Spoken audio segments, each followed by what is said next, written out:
So let's backtrack a little bit here, Cerrone, because I thinks there's some breadcrumbs. Yeah. This was last week. We played this last week, Ryan. Do we have it?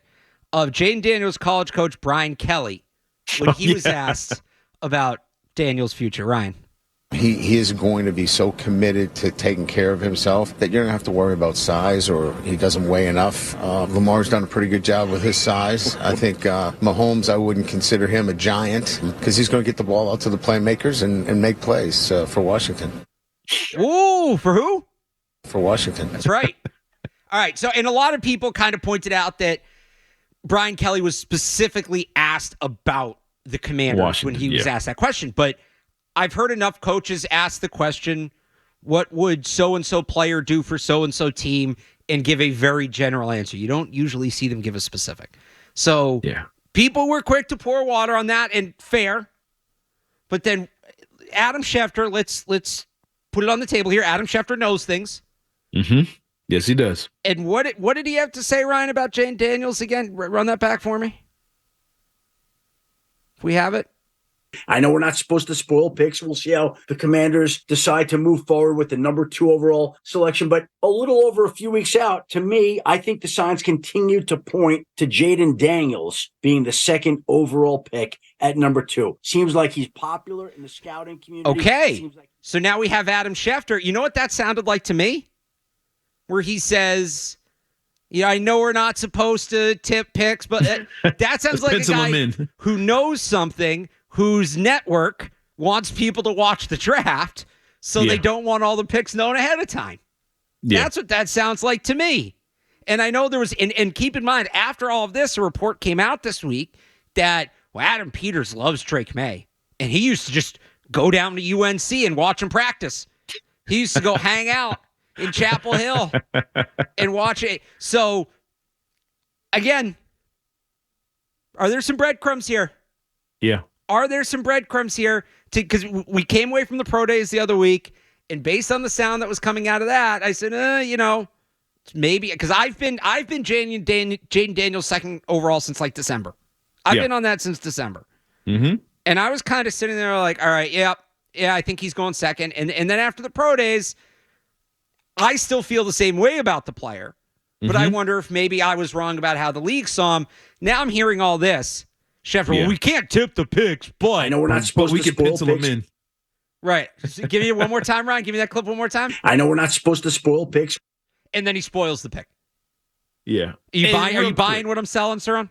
Yes, absolutely. And the thing about Schefter, we call a little hypocrisy here. Nobody spoils the draft more than Adam Schefter. Do not go on Twitter, X, whatever, on draft day. This dude would be 3 picks ahead of what's actually going on live TV, and you're sitting there like, he just killed it. He does it every year. It's like, I don't want to spoil anything, but I have the first 5 picks right here on my phone ready to go. It's like, dude, shut up. No, stop with the hypocrisy. I do have to push back on you a little bit. The best at spoiling the draft is Woj, because he does that thing where he says like, so-and-so team is and he uses like, it's weird words like so-and-so team is very high on the idea of taking so-and-so at 3, or so-and-so team is deeply intrigued. So let's pencil him in there. And I know we're not supposed to reveal the picks in advance. Sorry, ESPN bosses. I know I'm not supposed to do this. And credit to Schefter. Yeah. I'll say credit to Schefter. I know you want to push back on him a little bit. It's his job. It's his job. He knows things. He shares it with us. I know I'm not supposed to tip the pick, but here, tune in anyway. Like, we won't be watching. Like everybody's, I already know the 2nd overall picks. I'll just tune in at 8:45 instead of 8:30. No, we're going to be watching. And we're going to have, and I talk so much trash about Schefter, Woj too.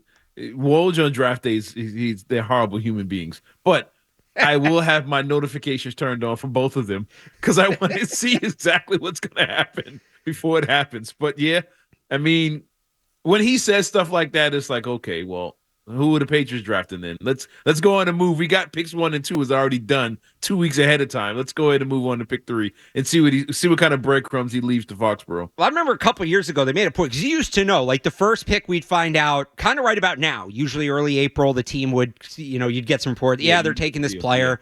You get the second pick maybe the week of the draft. You might even get the third or fourth the day leading up.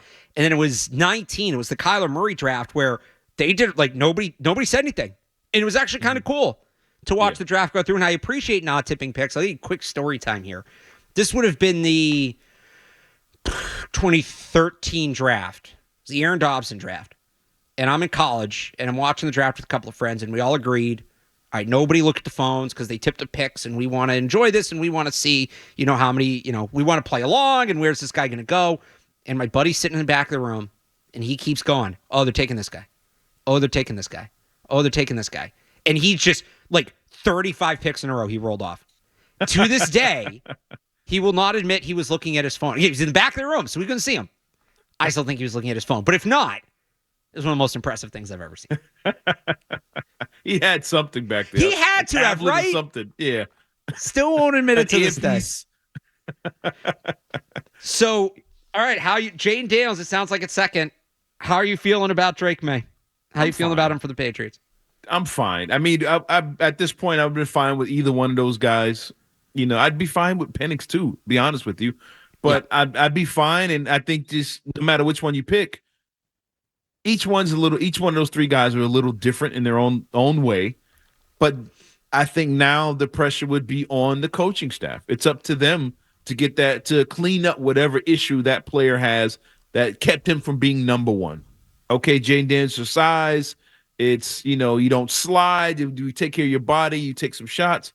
Okay, let's work on this for you. Prolong your career. Drake May, some decision-making you do this, you do that under certain situations. Let's clean that up. There's different things that the coaches now are going to have to do the work. They're going to have to earn their money. They're going to have to develop these guys and clean up whatever issues they had and make them into these Pro Bowl level quarterbacks that we think all these guys potentially could be. And it all will fall on them. I think just whichever one you pick is just pretty much us fighting as fans over who we prefer. But the reality is it's going to come down to the development of these quarterbacks and how they handle them during the off seasons and in in-game situations. You're exactly right. Nature versus nurture. I've said this. I've been red in the face about it. I'm already sort of starting to put together my post-draft column because if they take a quarterback, I'll be ready. That's basically, hey, this isn't, as long as this whole process felt, drafting a quarterback is not the end of the process. It's only the beginning. Quick note on Penix, because you mentioned him. This was from Albert Breer yesterday. One interesting thing I've picked up on making calls this week. Coaches seem to be higher than scouts on Washington QB Michael Penix in general. Some have him ahead of the presumed top guys, including Caleb Williams. And then Mike Giardi added, if his medicals are clean-ish, Penix is going round one. To which I say, welcome to the party. Welcome to the party. Glad to have you. A little late. I don't know what's left for drinks and snacks. You can go see what's there. Pencil him in. Yeah, pencil him in. Pencil him in the first round. Michael Penix, to me, is a victim of the pre-draft process in that this thing goes on so long and you get into the nitty-gritty. And look, you don't just want to make the idea without as much information. You make the decision without as much information as possible. But I think externally, people who aren't doing, making the picks for their jobs, you can get so in the weeds, it's easy to lose sight of the fact that sometimes a guy can just freaking play. Yeah. At the end of the day. At a certain point, and I said this on Felger and Maz, because Felger is needling me if I like Penix so much, why don't I want him at 3? The knee injury is real. That's a real thing, and I understand why teams are concerned about that. I have my reservations about it. Maybe not as much as some people, but I do. But at the end of the day, the guy can freaking play. And if it's him or a guy without the knee issues, and I think both guys can play, I'll take the guy without the knee issues. Yeah. If it's him or passing on a quarterback, or him or taking a quarterback I think is clearly worse, but has a clean bill of health, Bo Nix, that to me is no. I'll go take the good quarterback. And the fact that it's the coaches versus the scouts I find very interesting because the coaches' jobs aren't necessarily on the line with the pick. Their jobs are on the line with the development. They see a guy who can play. The scouts see, well, I don't want to get blamed if the medicals are off. And I think that's where you get that difference. Yeah, and the coach is looking at it the way you're looking at it. No, the kid can play. Right, exactly. I don't care. I want guys that can play. I want 50 guys on here that can ball. He can ball. And I just, for the life of me, I can't figure out how we saw that season for Michael Penix. Yes, he struggled against Michigan. Everybody did. But how we saw him play, the way he throws at his combine, pro days, whatever. How does he slip behind a JJ McCarthy? Doesn't make any sense to me. I can't see how anybody heading into the college playoff would have ever said JJ McCarthy's a better quarterback than Michael Penix. There's no way. I mean, maybe playing on the West Coast, no one got a chance to see him. I think that's part of it. I mean, it may be, but we saw Caleb Williams out there. And you know what? He's also behind Bo Nix for some people. Yeah, that doesn't make sense to me. It has been my big. The JJ McCarthy hype, I've been kind of strong. I don't love it, but I get it. Like, I understand why people are drooling. Again, it happened with Will Levis last year. I understand why people are drooling over him. I thought maybe we learned our lesson. We were better than this. I can wrap my head around why that's happening, even if I don't agree with it. Yeah. The Michael Penix being an afterthought, which now I think, again, welcome to the party. Yeah.